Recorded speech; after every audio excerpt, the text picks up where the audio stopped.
इंसान को ये कभी नहीं भूलना चाहिए कि नसीब का लिखा कभी नहीं मिटता, क्योंकि इंसान का नसीब इंसान खुद अपने कर्मों से लिखता है।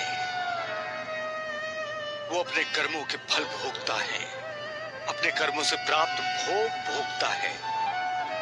इससे किसी को छुटकारा नहीं है बहन, न इस साईं बाबा को, न तुमको, न जानकी बेटी को।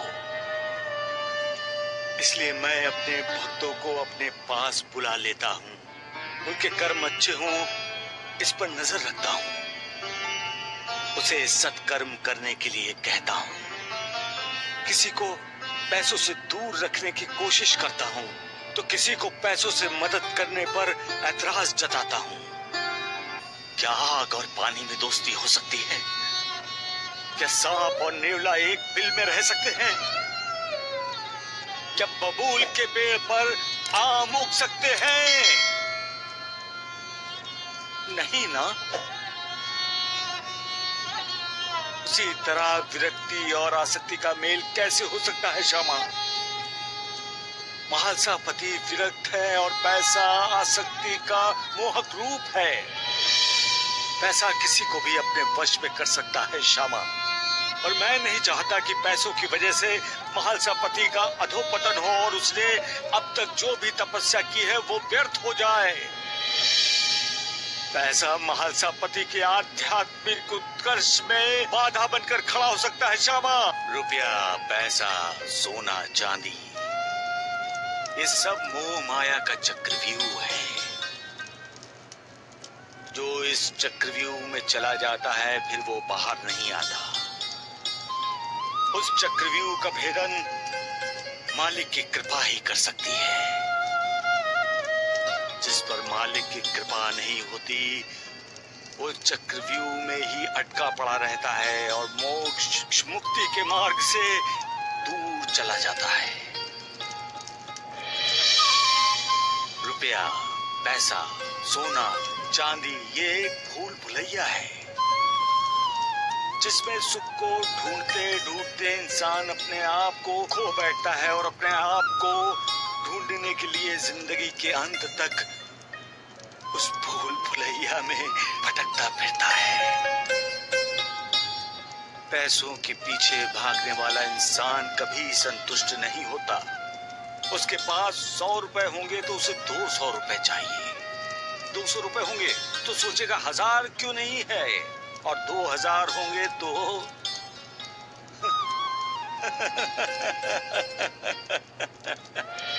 मालिक, लालच सच में बहुत बुरी बला है।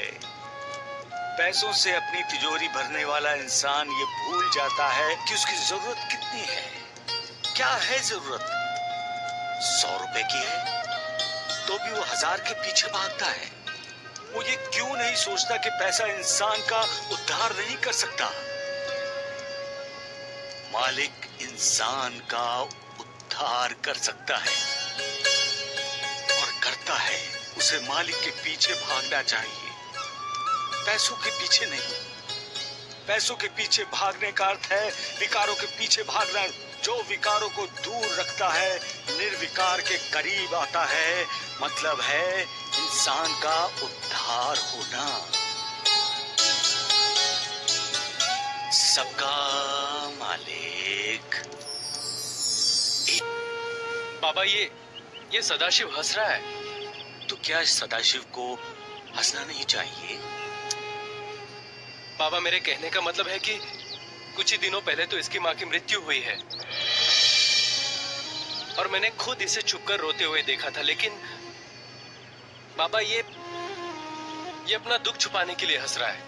यही तो वास्तविकता है तात्या, यही तो हकीकत है, यही तो जिंदगी की सच्चाई है तात्या।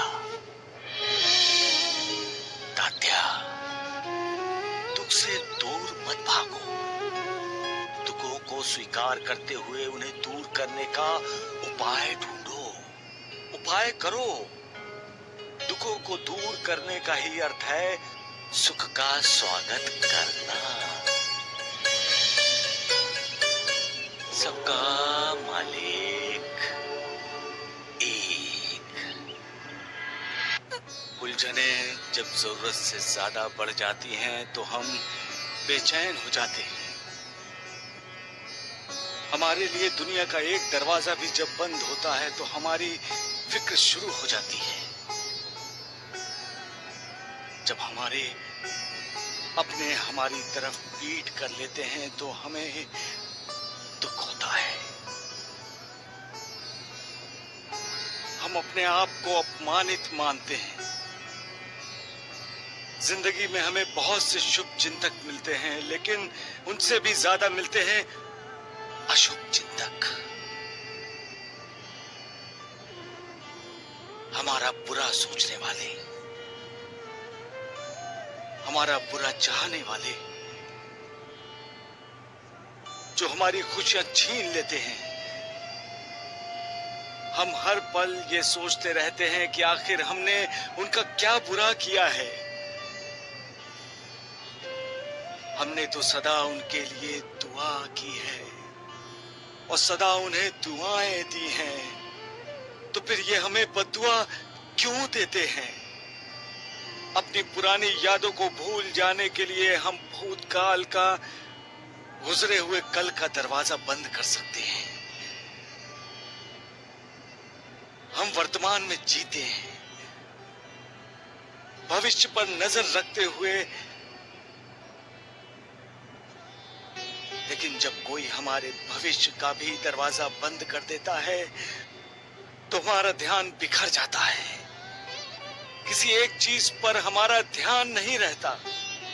जब हमारा ही अपना कोई हमारे लिए हमारे ही घर का दरवाजा बंद कर देता है तो हमारे दिल को गहरी चोट पहुंचती है और ऐसे जख्म कभी भरते नहीं, क्योंकि तब हमें दिखाई देता है कि हमारा हमसे दूर चला जा रहा है। हमारे रिश्ते हमारा साथ छोड़ रहे हैं, हमारे नाते टूट रहे हैं, हमारे अपने हमारे लिए पराये हो रहे हैं। जिंदगी में जो सपने हमने देखे थे वो कांच की तरह गिरकर टूटकर बिखर रहे हैं। जब ऐसा होता है तो इंसान भी टूटता है। उसका किसी पर विश्वास नहीं रहता। फिर उसका रिश्ता बनता है आंसुओं से, उसका रिश्ता बनता है दुख, दर्द, वेदना से, और फिर पुरानी यादें दुखदाई हो जाती हैं, शत्रु बन जाती हैं और जीना मुश्किल हो जाता है। ऐसे समय में इंसान को मालिक से रिश्ता बनाना चाहिए। आंसुओं से सारे रिश्ते तोड़ लेने चाहिए, क्योंकि आंसू इंसान को कमजोर बनाते हैं। मालिक पर विश्वास करो, उस पर श्रद्धा करो, आस्था रखो, सब्र करो, कल्याण होगा। जिस घर में स्त्री का अपमान होता है, जिस घर में स्त्री की पूजा नहीं होती, उस घर में वो स्त्री नहीं रहती जिसका नाम है लक्ष्मी।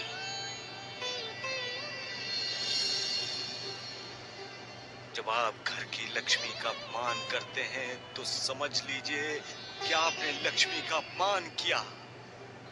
तो ऐसे घर में लक्ष्मी कैसे निवास करेगी? अपना परिवार इंसान की ताकत है, शक्ति है। परिवार सुदृढ़ हो तो इंसान का मन भी सुदृढ़ होता है। परिवार सुदृढ़ हो तो इंसान का स्वास्थ्य भी ठीक रहता है। सुदृढ़ और हंसता खेलता परिवार इंसान को मानसिक शांति और समाधान देता है। जिस परिवार के सदस्य एक दूसरे का आदर करते हैं, एक दूसरे से ईर्ष्या नहीं करते, उस परिवार से मालिक को भी प्यार हो जाता है, लगाव हो जाता है। मालिक भी ऐसे परिवार का सदस्य बनने की इच्छा रखता है। मालिक भी ऐसे परिवार में निवास करना चाहता है।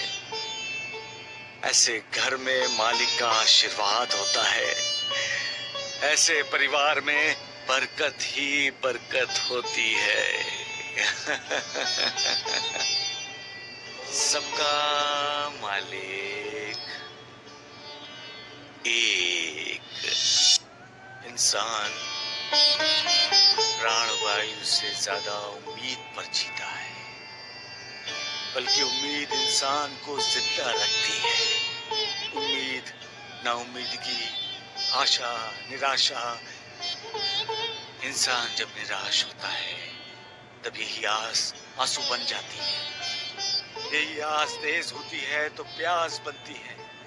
ऐसी प्यास जो कभी बुझती नहीं। ऐसी प्यास का दूसरा नाम है महत्वाकांक्षा, जिससे कभी कभी इंसान का अधोपतन हो जाता है।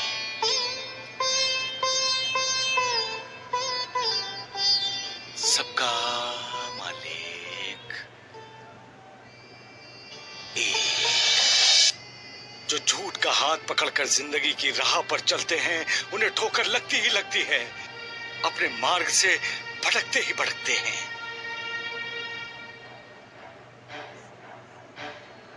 उन्नति की दिशा में जाना हो तो अधोपतन की दिशा में चल पड़ते हैं।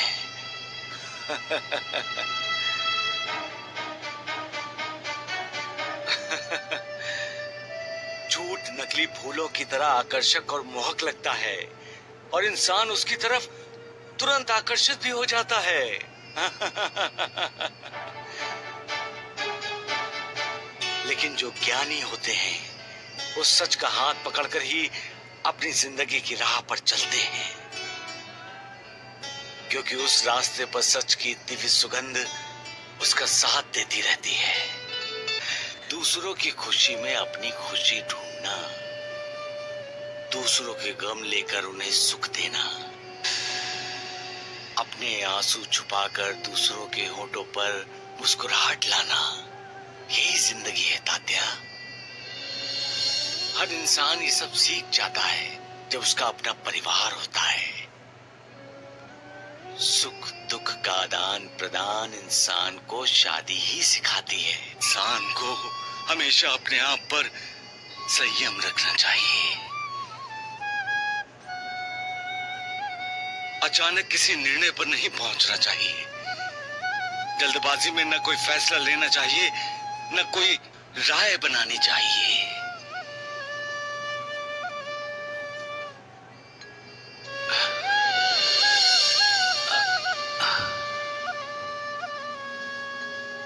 पहले सामने वाले को समझना चाहिए, परखना चाहिए।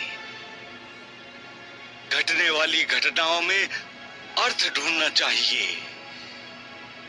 ऐसा क्यों हो रहा है, कम से कम ये जानने की कोशिश करनी चाहिए। कभी कभी जो हम देखते हैं वो सच नहीं होता और कभी कभी जो हम सुनते हैं वो भी सच नहीं होता। हम जो देखते हैं सुनते हैं उसे सच इसलिए मान लेते हैं क्योंकि उस बारे में हमारा ज्ञान अधूरा होता है। विवेक विश्वास का एक रूप है। जहां विवेक है वहां विश्वास है और जहां विश्वास है वहां विवेक है। विवेक और विश्वास ही इंसान को सब्र का पाठ पढ़ाते हैं। जो सब्र करना जानता है वो कभी निराशा का साथ नहीं देता।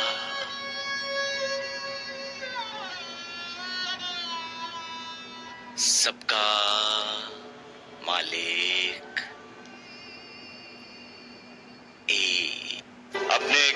पर पछतावा इंसान के हित में है और अपने अपराधों के लिए प्रायश्चित करना भी। इंसान तो गलतियां करता रहेगा और करता है, लेकिन उन गलतियों का एहसास होना और मौके का इंतजार ना करते हुए उन गलतियों को सुधारना, ये अपने आप में एक बड़ी बात है। और माफी मांगना अपने किए हुए कर्म पर हुआ पछतावा है। जब इंसान के बीच फासले मिट जाएंगे तब मालिक खुश होगा। आसक्ति फासले बढ़ाती है, भक्ति फासले मिटाती है। इसलिए उस मालिक को कभी मत भूलो, मालिक की भक्ति करो, अपनी जीवन यात्रा को सफल बनाओ और संपन्न बनाओ। सबका मालिक एक। पहली कोशिश में सफलता पाने का भाग्य हर किसी के भाग्य में नहीं होता। कभी किसी को 2 बार कोशिश करनी पड़ती है, कभी किसी को 3 बार और कभी किसी को बार-बार कोशिश करनी पड़ती है। इसके लिए निराश नहीं होना चाहिए। नाकामी का मुंह देखना पड़ रहा है, इसलिए धैर्य का साथ छोड़कर जल्दबाजी नहीं करनी चाहिए। इंसान को हमेशा एक बात याद रखनी चाहिए, कोशिश करने वाले की कभी हार नहीं होती। जो कोशिश करता है वो अपनी हार को एक न एक दिन जीत में बदल देता है। अगर कोशिश ही नहीं की जाएगी तो जीत कैसे होगी? करता हूँ, संकेत करता हूँ और सावधान करता हूँ। कौन से रास्ते में कांटे फैले हैं और कौन से रास्ते में फूलों की बरसात, ये भी मैं बताता हूँ। भक्तों को सतर्क करना, भक्तों का मार्गदर्शन करना, ये उनका गुरु होने के नाते मेरा कर्तव्य है। रास्ते में यदि कहीं गड्ढा हो तो भक्तों को उसकी सूचना देना एक गुरु का उत्तरदायित्व है। पैसा इंसान की बुद्धि की हत्या करता है, फिर इंसान को उसका हर अपना पराया लगता है। और पैसा इंसान का सबसे करीबी रिश्तेदार। पैसा ही इंसान के अधोपतन की नींव डालता है और पैसे के कारण ही जिस मालिक के साथ इंसान को कृतज्ञ होना चाहिए उसके साथ कृतज्ञ हो जाता है। पैसों के चक्रव्यूह में फंसा हुआ इंसान मालिक को भूल जाता है और जब अधोपतन की आखिरी सीढ़ी उतरकर अपने पतन का दरवाजा खुद खोलता है तब उसे मालिक की याद आती है। तब उसे साक्षात्कार होता है कि पैसे के लालच में उसने जितने भी पाप किए हैं उससे मालिक ही उसे मुक्ति दे सकता है, पैसा नहीं। धन तो जीने का एक साधन मात्र है और मालिक का स्मरण जन्म जन्मांतर के चक्र से मुक्ति देने वाला सबसे बड़ा धन। सबका मालिक एक। तो मेरी उपासना करो, मेरा नाम स्मरण करो, तुम्हारे सारे पापों का नाश होगा। सिर्फ साईं साईं बोलोगे तो भी तुम्हारा उद्धार होगा। मैं अपने भक्तों का दास हूँ और भक्ति में ही निवास करता हूँ। मेरी भक्ति करने वालों को कोई हानि नहीं पहुंचा सकता। मेरी पूजा आराधना करने के लिए कोई साधन सामग्री की जरूरत नहीं। श्रद्धा और विश्वास से किया हुआ एक नमस्कार भी बहुत है।